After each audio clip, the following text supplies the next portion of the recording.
Muy buenos días. Me uno a Juan Antonio en darle las gracias por esta oportunidad que nos están dando. Mi nombre es Ciro del Castillo. Yo quisiera enfocar la breve presentación que voy a hacer en dos aspectos del problema. Este problema tiene muchos aspectos, pero en dos en particular que son situaciones descriptivas de este problema. Y las contradicciones que el propio gobierno cubano tiene en la política que practica con los inmigrantes y con todo el problema de la inmigración. Y voy a poner como ejemplo una de estas contradicciones que es bastante obvia.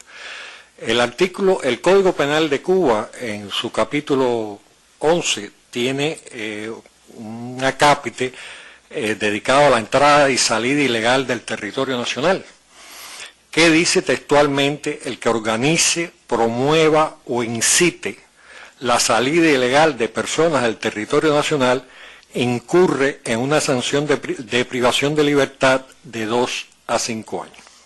Esto es lo que dice el Código Penal.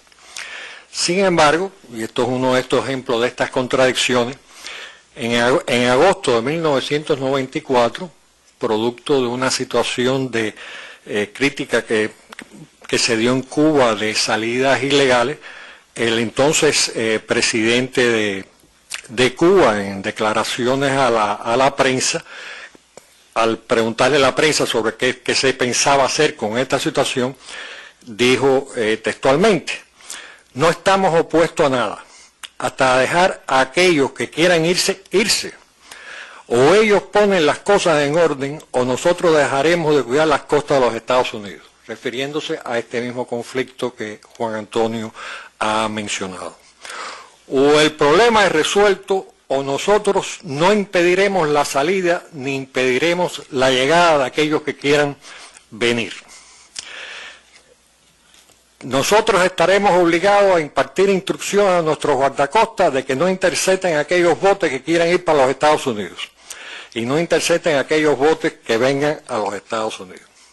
Y finalmente el gobierno cubano, el 8 de agosto del 94, levantó la custodia de las costas de Cuba y el resultado final fueron que 32.385 balseros ilegalmente salieron de Cuba para los Estados Unidos, pese a las regulaciones que habían existido.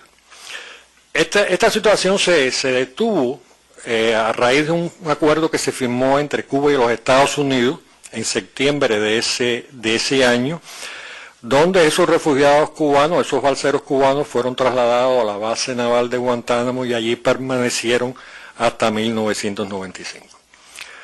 Con posterioridad a la firma del acuerdo, desde 1995 al 2008, alrededor de 24.000 cubanos han llegado ilegalmente a las costas de los Estados Unidos y alrededor de 18.600 cubanos han sido interceptados en alta mar y devueltos por las autoridades americanas a la isla de Cuba.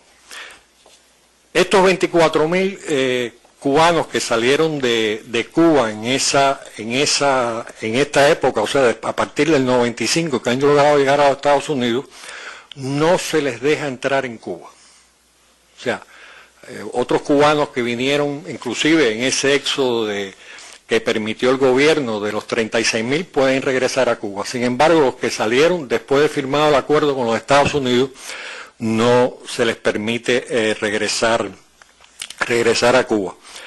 No hay una explicación, dan una explicación política de que esto se hace por parte del gobierno cubano para no transegir las regulaciones del acuerdo inmigratorio que firmaron con los Estados Unidos.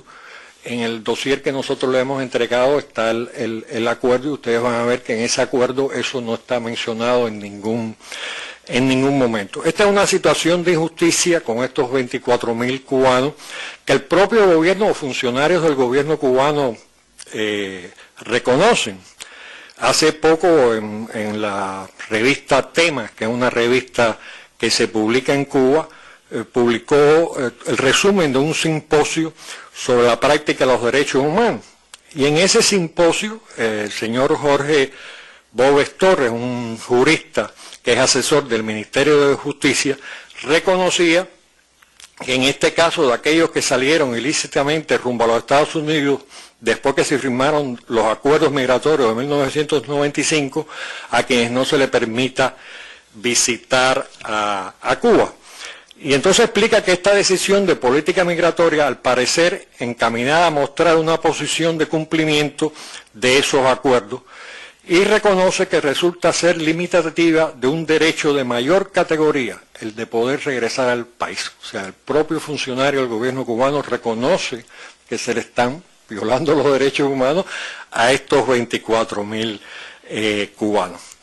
Es más, hace una afirmación que a mí me llamó mucho la atención, y cito: así se procuraría un ejercicio, o sea, si esto se eliminara, si a estos cubanos se les dejara ir a Cuba, así se procuraría un ejercicio adecuado del derecho a salir y entrar al país, que tienen casi todos los ciudadanos del mundo, excepto los estadounidenses, a quienes no se les permite viajar a Cuba por lo que carecen del derecho a salir de su país con entera libertad. O sea, para el gobierno cubano, esto estoy citándole textualmente, o sea, es una violación de los derechos humanos norteamericanos. Por cierto, nosotros estamos de acuerdo en que el derecho de los ciudadanos americanos a ir a Cuba y a ir a cualquier parte del mundo, como estamos de acuerdo con el derecho de todo el mundo a ir a cualquier lado, pero es muy significativo que este jurista, este asesor del Ministerio de Justicia afirme esto, inclusive desconociendo que en las leyes cubanas no existe, ni en la Constitución ni en las leyes, el derecho a salir y entrar libremente del país. Realmente nosotros los que trabajamos en derechos humanos hemos seguido las posiciones que últimamente el gobierno cubano ha asumido, que creemos que muchas son positivas y que esperamos que pudieran avanzar mucho más. Inclusive en la carta que presentó el gobierno cubano, o que le envió el gobierno cubano a todos los países miembros de las Naciones Unidas en febrero de este año, para presentar su reelección al Consejo de Derechos Humanos de las Naciones Unidas, en esa carta el gobierno cubano reafirmaba su voluntad de continuar trabajando sin descanso en la consecución de la meta común de disfrutar de todos los derechos humanos para todas las personas y todos los pueblos del mundo, sobre la base del respeto a la Carta de las Naciones Unidas, los instrumentos internacionales acordados en materia de derechos humanos y la Declaración y el Plan de Acción de Viena. Cuba reitera su compromiso con la cooperación internacional en la promoción y protección de los derechos humanos. E inclusive señalaban el que ellos acababan de firmar los dos pactos internacionales, tanto el de derechos económicos y sociales como los políticos y civiles. Nosotros creemos que una investigación por parte de esta comisión puede ayudar mucho, y usando el que el gobierno cubano ha manifestado su disposición a mejorar la situación, pudiera ayudar bastante. El otro aspecto, que voy a hacerlo más corto para darle oportunidad a ustedes a que puedan hacernos preguntas, es otro aspecto de las contradicciones, que es el derecho a vivir en la patria.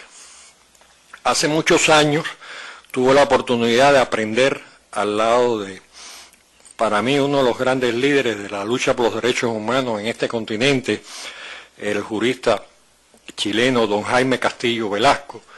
Escribió un folleto estando exilado en Venezuela, que se llamaba El derecho a vivir en la patria. Yo honestamente pudiera coger ese mismo folleto de don Jaime, cambiarle las referencias a Chile y poner Cuba, y no tuviera que añadir ni una sola palabra a ese trabajo del reconocimiento de ese derecho. Sin embargo, en el caso cubano, vemos cómo el derecho a vivir en la patria le es negado. Hoy en día, Muchos cubanos han solicitado el